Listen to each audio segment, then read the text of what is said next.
चलिए अब चर्चा को आगे बढ़ाते हैं और अब बात कर लेते हैं जल्दी से उन लोगों की जिनके हाथ, पैर, हथेली या फिर ठोड़ी पर तिल होते हैं। अब ऐसे लोगों का नेचर और फ्यूचर कैसा होता है, चलिए जानते हैं पंडित जी से। पंडित जी बताइए, इन लोगों के लिए आप क्या कहना चाहेंगे? हाथ पर हो, पैर पर हो, हथेली पर तिल हो, ठोड़ी पर हो। हालांकि ठोड़ी पर जिसके तिल होता है वो तो बहुत सुंदर कहा जाता है, आप उनके लिए क्या कहेंगे? देखिए, अभी भी प्रथम दृष्कांड की बात हो रही है। अगर ठोड़ी तक हम हैं तो ये प्रथम दृष्कांड है। तो ठोड़ी पर तिल होगा तो निश्चित रूप से ऐसा आदमी बुद्धिमान होगा, तेजस्वी होगा, लोकप्रिय होगा, इसमें कोई दो राय नहीं। पुरुष या स्त्री दोनों। अगर दाहिनी तरफ तिल होगा तो पुरुष के लिए शुभकारी है, बाईं तरफ तिल होगा तो स्त्री के लिए शुभकारी है। लेकिन एक तिल ऐसा बताऊंगा क्या, बता रहा हूं, जिसे आप देख करके पृथ्वी पर राजलक्ष्मी देख सकते हैं। जिस महिला के कंठ के बीचों बीच तिल का निशान हो वो स्त्री पद्मिनी होती है। पद्मिनी, जो स्त्रियों की सबसे उच्च कोटि की जात पद्मिनी होती है, वो पद्मिनी होती है।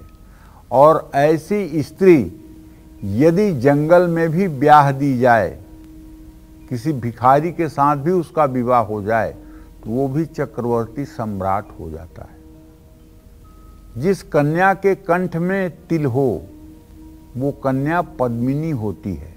उसके चलने पर जमीन से धूल नहीं उड़ती है, उसके चलते समय पैर से आवाज नहीं आती है,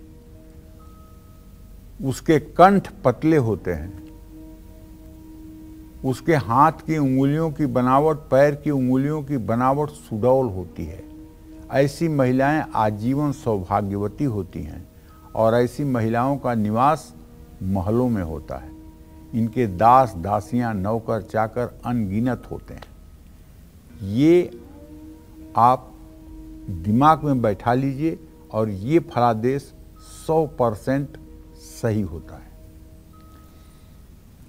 दाहिने पैर पर तिल हो तो व्यक्ति बुद्धिमान होता है, बाएं पैर पर तिल हो तो व्यक्ति का खर्च अधिक होता है, दाहिनी हथेली पर तिल हो तो व्यक्ति बलवान होता है, दाहिनी हथेली पर मुट्ठी बंद करने के अंदर तिल हो खूब पैसा होता है, अगर तिल बाहर हो तो खर्चे में हर समय आदमी तबाह रहता है, बाईं हथेली पर तिल हो तो केवल खर्चा ही खर्चा होगा, दाहिनी भुजा पर तिल हो तो ऐसा आदमी बहुत वीर और सम्मानित होता है, बाईं भुजा पर तिल हो तो हर समय दुश्मनों से परेशान रहता है, महिला के बाईं भुजा पर तिल हो तो वो बहुत यश पाती है, दाहिनी भुजा पर तिल हो तो बदनामी झेलती है, दाहिने सीने पर पुरुष के तिल हो तो समाज में इज्जतदार रहता है, दाहिनी सीने पर महिला के तिल हो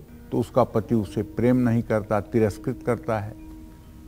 इसी तरह से बाएं तरफ अगर पुरुष को तिल हो तो वो हृदय का रोगी होता है, महिला को बाईं तरफ तिल हो तो अपने पति के प्राणों की तरह प्यारी होती है, दाहिनी पेट पर तिल का निशान हो पुरुष के तो ऐसा आदमी उत्तम व्यंजन, उत्तम भोजन करने वाला होता है, बाएं पेट पर अगर स्त्री को तिल हो तो ऐसी स्त्री दिव्य संतान को जन्म देने वाली और ऐसो आराम को करने वाली होती है।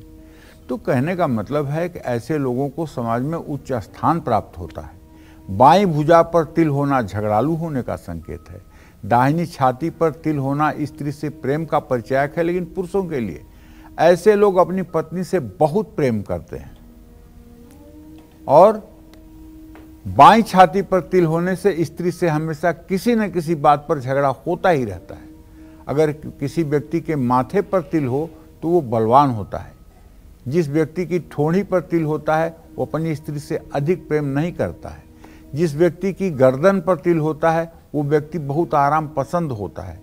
इन बातों का अगर आप ध्यान रखेंगे तो सामुद्रिक शास्त्र के हिसाब से, ज्योतिष की दृष्टि से आप काफ़ी कुछ किसी को देख करके समझ सकते हैं।